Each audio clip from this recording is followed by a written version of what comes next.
Suddenly you ask a girl, who has had one breakup and a bad experience, she'll say, oh, all men are same. They are all, good for nothing. Then nobody has spine. They are all mama's boy. Uh, they are all like this, like that, whatever it is, right? Just by one breakup. And then you might meet somebody else, who has had three breakups or three failed marriages for that matter. And you'll speak to them and they'll say that, hey, I've been a little unlucky in my relationship, but I feel that relationship per se is superb. You know what, Karthik? Whenever I'm in love, I'm in such a beautiful state of mind. Hello and namaste, and thank you so much for visiting my channel. My name is Karthik Gaur, and please do subscribe and click the bell icon to ensure that whenever we upload a webinar or a video, you are the first ones to know. Thank you so much.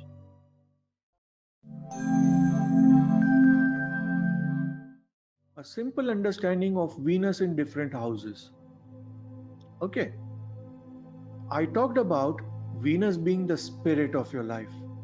Okay, and to that extent, you have always seen that certain people, when you talk to them, they sound very blah. There is no spirit, there is no enthusiasm, sometimes you even doubt whether they are alive or no, because they are always talking pessimistic, they are always negative, you know it is almost like they don't have any life at all. You look at their face, it doesn't have an expression. You crack a joke, they don't laugh. You tell them anything, they almost look like a walking ghost. Why? Venus is completely gone in that chart.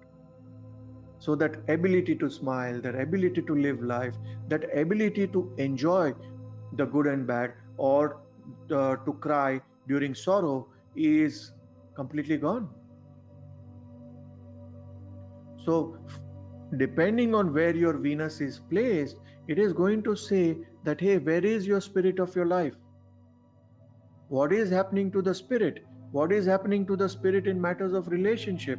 What is the mindset that you have in matters of relationship? For example, I'll always tell you that we commonly joke about relationship. We always, men will joke about, how people lose everything after marriage, etc. You know, but frankly speaking, that's not a fair joke, right? Because your partner is bringing in a lot to your life. Now, everybody has got their set of breakups, I'm sure. No one of you is below 18, right? So, and then in today's time, frankly, by 18, you have five breakups. But what I mean to say is, there are certain people who have had a breakup and they completely become very negative to the concept of relationship and the concept of marriage, or the core ethos of Shukra itself. Suddenly you ask a girl, who has had one breakup and a bad experience, she'll say, oh, all men are same. They are all, good for nothing. Then nobody has spine. They are all mama's boy. Uh, they are all like this, like that, whatever it is. None of them are mature, and whatever it is, right? Just by one breakup. And then you might meet somebody else, who has had three breakups or three failed marriages for that matter. And you'll speak to them and they'll say that, hey, I've been a little unlucky in my relationship, but I feel that relationship per se is superb. You know what, Karthik? Whenever I'm in love, I'm in such a beautiful state of mind. And I truly want to be in love. Now, that is the spirit of a person who has had three failed marriages or three failed breakups. Whereas you look at a very, very negative sort of a mindset, or no spirit at all, just because one relationship didn't work out. Are you all in sync with this example? You all know of certain people, and sometimes you could be even a culprit of getting into a pessimistic zone, which is so incorrect.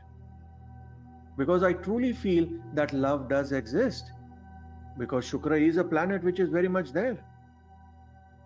The only thing is whether you are able to realize it, whether you are able to give so that you get. And to a large extent, giving without feeling that you are giving. We talked about that concept of Upapada. It's all about giving and giving, right?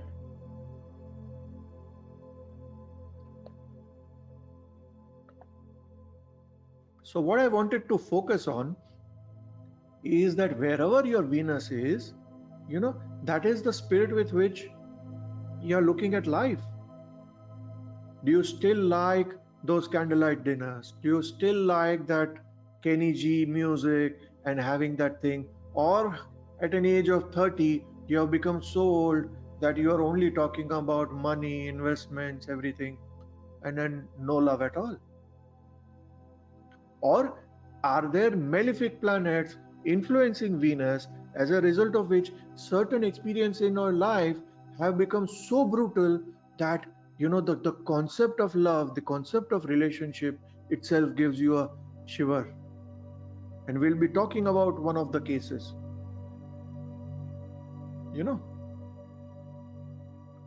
Sometimes you are very lucky that you have got a good Venus. But ask people who have got this either Chaturdashi dosha or Venus which has been badly afflicted, and the amount of pain that they have to go through. Really, it's a very, very tough ask.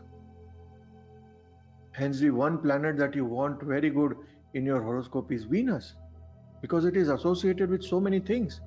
Those Dvigurus, Venus and Jupiter, to a large extent are so important.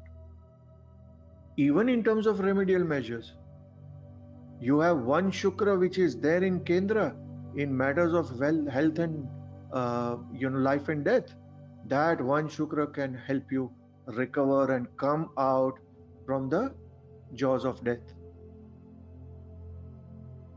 Okay, so we understood that Shukra per se is your spirit. Now what happens in the second from Shukra? See, second from Shukra is what we get. Everybody at the end of the day is either lucky or unlucky when it comes to matters of relationship. Right? Sometimes a person is an okay sort of a person, but very lucky in matters of spouse.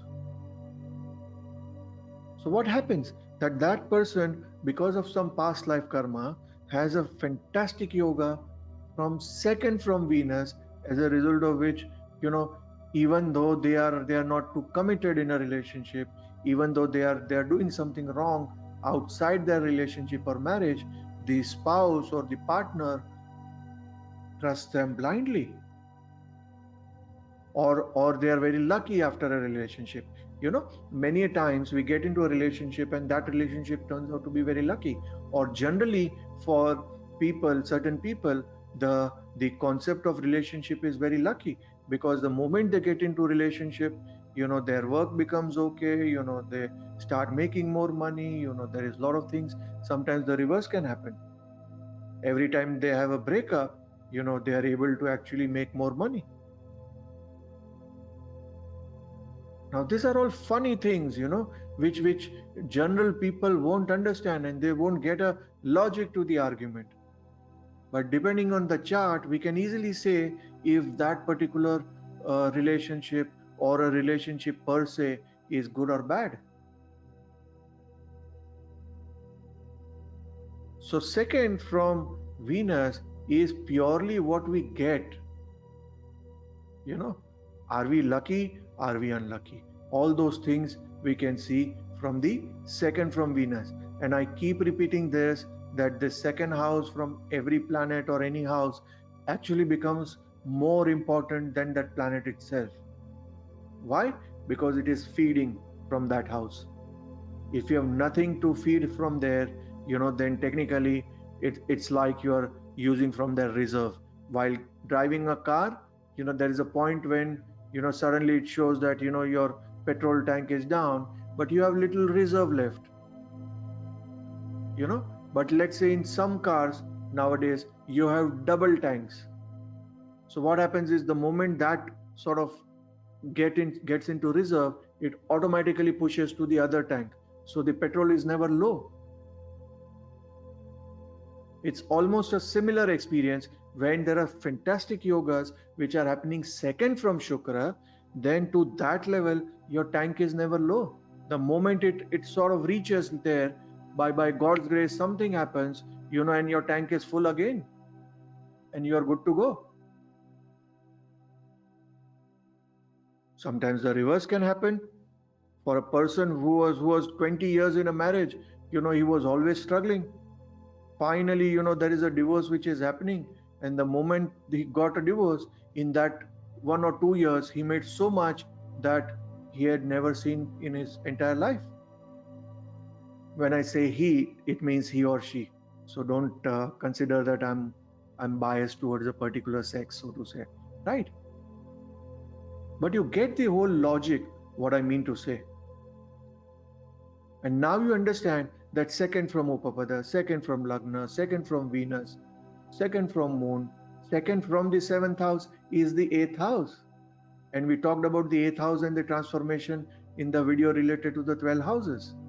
And why did we say that the eighth house is your Mangalya Sthana, which means technically it is supposed to give longevity to your marriage?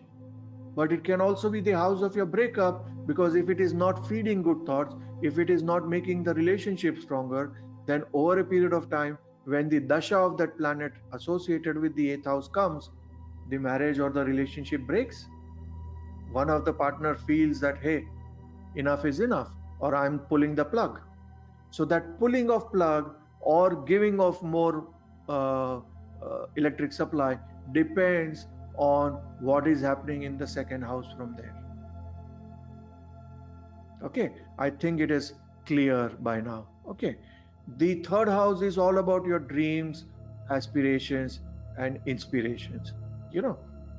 This is very important. The third house from Shukra is not exactly your parakrama, because general the third house is all about fighting, whereas third house from Venus is a little more docile house, so to say. It is more about what you want to do tomorrow. It is more about your aspirations in terms of, what are the things which you need to know or you need to do to ensure that your life gets a stable perspective. Okay, whereas the fourth house is very, very important, especially this fourth and 10th house from Venus becomes very important, because fourth house is people who are working for you. Okay, your staff. Do you have anybody working for you, or you are the one who is working for yourself, or so-called, are you an entrepreneur or a solopreneur? Right, nowadays I hear this sort of a term, which is solopreneur, which means that you are a one-man company. More or less I can be associated with that. I have one person or one team member who can help me with certain thing, but more or less I'm a one-man army, right? Whereas if, let's say, the 10th from Venus is you working for others, so when you, depending on the planets that are there on the fourth house or the 10th house from Venus, it would depend whether people are working for you or you are working for others. What does it mean? From Venus, or the fourth and 10th from Venus, we can come to know whether you are made to be an entrepreneur or you are made to be in service. Lot of time, people get excited and start their own business, only to find that in a 6 months time that they are not cut out for business. So these are simple checklists, that, hey, do you have that fire in your belly? Are you ready to take that risk? Are you a risk taker per se, or are you just wasting your money being an entrepreneur? So these are all very, very important questions and answers which we get from 4th and 10th from Venus. What happens from the 5th from Venus is the teaching, your giving, progeny, etc. I talked about 5th of Venus, 5th from Venus, very important for progeny, especially related to your ability to have a child. See, people always confuse between ability to have a child and how is my relationship with my child. Your relationship with your child will be seen after you will have a child. That's when Jupiter becomes important. But as far as their progression of getting you pregnant and getting you delivered, It is actually fifth from Venus. Okay, it is also your ability to give.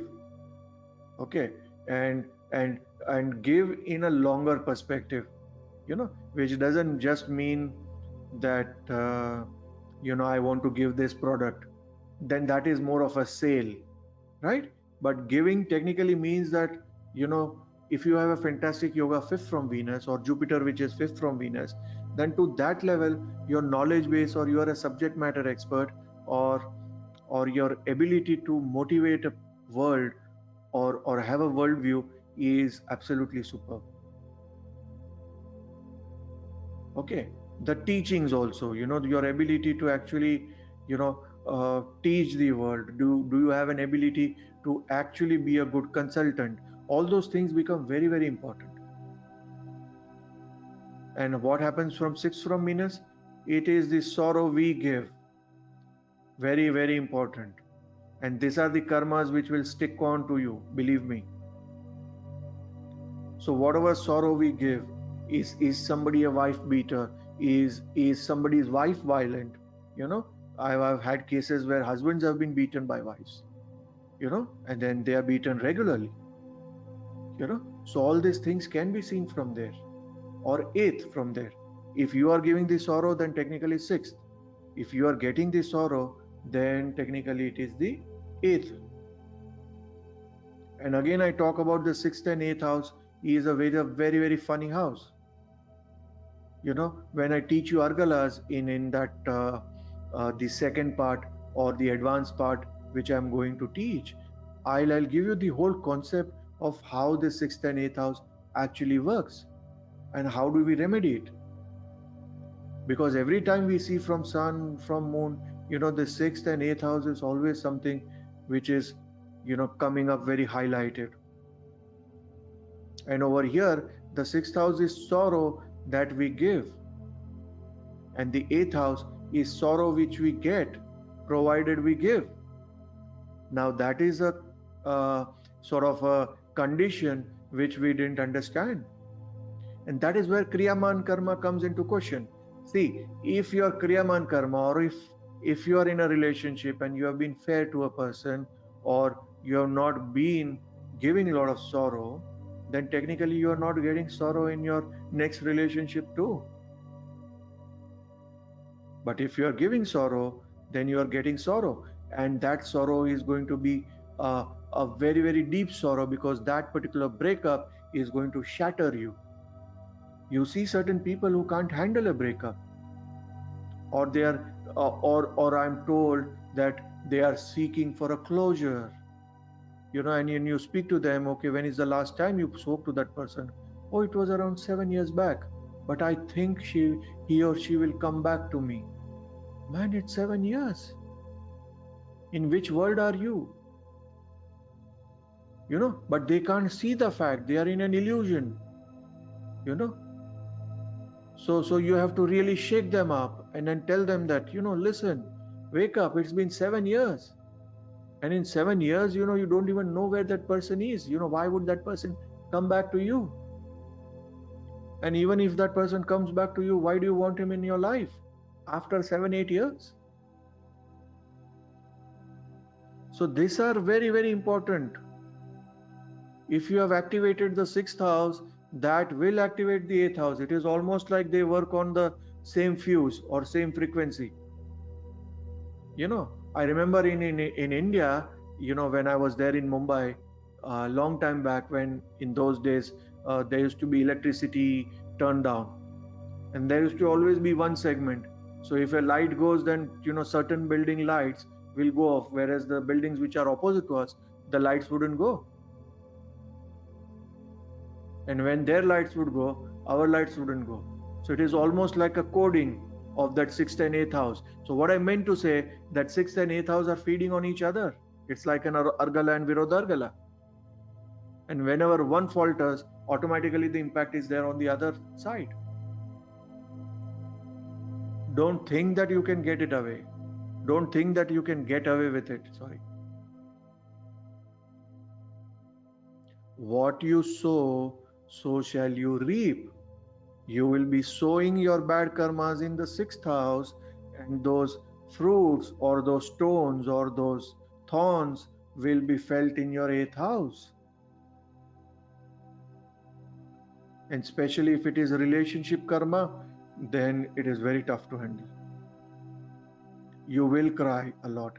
You will go through a depression because somebody who is very beloved to you will leave you at a very important stage of your life.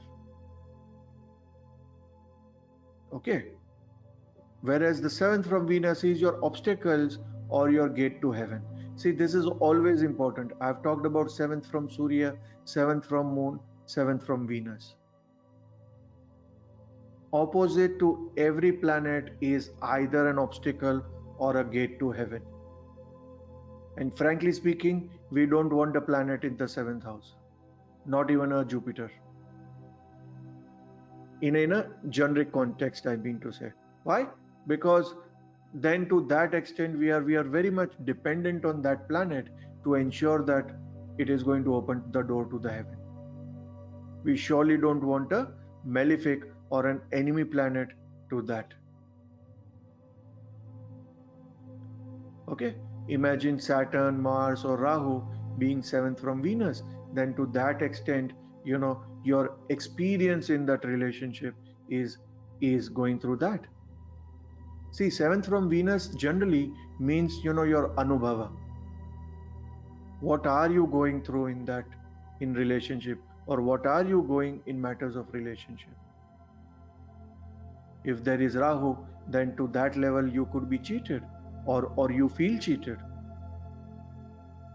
Okay, likewise you have to understand. Whereas the ninth from Venus is all about your fortune, knowledge and wealth. If you have a great planet in ninth from Venus, or your ninth lord from Venus is associated with Venus, fantastic. Then you are very fortunate, you are very knowledgeable, you are very wealthy. All three happens together. So you see here, ninth lord from Lagna or ninth lord from Venus is so important. And what happens when Venus itself is in the Lagna? Then the ninth lord is the same for both. Okay, likewise you have to start understanding in terms of how to look at every planet. Whereas the 10th therefrom is you working for others. We talked about this, right? One where you are the boss, one where you are the laborer, or you are being hired by somebody, and the other is when you have an ability to hire somebody. Okay, that is very important. Whereas the 11th from Venus is all your gains. Okay, everything that you feel is important to you, everything that you feel is very, very required by you, everything that you feel would be nice to have. Now, whether you are getting it or whether you are being denied would depend on the 11th lord from Venus, or the yogas that are, or the planets which are already there in the 11th house. Okay, whereas the 12th house is all about your loss. 12th from Venus is where you are taking a hit, or where you are losing a relationship, or where you are losing because your ability to give is no more longer there. Okay, why? Because this is the gain of your partner, whereas the second house is what your partner gives you. Why? Because from here, this house, which is you, is second therefrom. So the 12th house is feeding on you. Or shall we say, the 12th house is also your bedroom, right? So loss of Venus, what is it? Loss of Venus. What is Venus? We discussed that Venus is the Reta, the sperm. And you lose your sperm generally in your bedroom, with your partner. So to that level, is this loss actually a loss, or is that more that you can think of? Or it is actually a gain for your partner. Likewise, I want to start making you understand how to sort of get your mind activated, and understand where is your prosperity. So likewise, yesterday when we talked about in the video related to Sri Chandra, where we talked about the houses from the moon, I want you all to start thinking and understand the houses from Shukra. What are those houses? What are the, do you have a hope somewhere? What are your strengths and your weaknesses? Where can you actually, get a little bit of fortune from? And you will get answers slowly. Currently you are starting learning, right? It is the first phase, but slowly and surely you will get confidence, and you will be able to understand, hey, this is working for me, that is not working for me. Okay, let me try and remedy this. Can I use a gemstone? Can I use the rudraksh? Can I use a mantra? But slowly and surely you will be able to get clarity on it. Okay, now I also wanted you to understand this 4 and 10th house axis. We already talked about it, where it is very important for career, where the 4th house is people working for you, which means that you are an entrepreneur, which is 4th from Venus. Always understand it is 4th from Venus, which means wherever is your Venus in the horoscope, take that particular house like a lagna and then start drawing the chart from there. Okay, whereas the 10th is when you are working for somebody, so you are being hired. So 4th is where you are hiring people, 10th is where you are being hired. Okay, whereas the 5th and the 9th is called as your bandhana yoga. See, this is a little advanced topic, but let me teach you in a simple way. Bandhana means, where we are holed up. Sometimes it can be good bandhana, sometimes it can be bad bandhana. Like you have a good wife and you have a good secretary, or a very, very efficient secretary, so that is the 4th house and 10th house. Sometimes, it can be, where, or you have a good mother and you have good work, again, that's a Shubha Bandhana. Sometimes it could be reverse as well, where the things just don't go work for us. For example, the 2nd house and the 12th house, they give a great sort of a bandhana, and when it is a malefic planet giving bandhana, the pressure is on your lagna, because the one house which is on the second, between the 2nd and the 12th house, is your lagna itself. It is your mind. So when there are two malefic planets in the 2nd house and the 12th house, without a benefic planet helping them, the person might have a huge problem with a lot of pressures in your head, and you use that for remedies. So that is called as bandhana. And 7th from Shukra, as I told, is your attitude towards relationship. What are you getting? What are the problems? What is the good and bad that can be happening? Whereas the 7th lord from Venus is the status of your spouse, whether the person is from a rich family, person is from a poor family, or he has a class or he doesn't have a class, etc., etc. Okay, whereas planets conjoining Shukra matter the most, especially in matters of relationship. And we are going to take some examples and understand. Okay, likewise, you have to understand each houses, but always understand that the planets with Venus are planets which have an ability to make your life beautiful or make your life a burning hell. Remember that word. It also tells you what is your concept of relationship. What do you expect in a relationship? Is it just all about money? Are you a gold digger, or what's happening? Okay. Namaste Jyotisha lovers. Thank you so much for viewing the video. Please do share so more and more thirsty souls can benefit from this free knowledge which is being shared. Also do subscribe, click the bell icon, and all the questions that you have, please mention in the comment section below. Thank you so much, and please keep supporting us.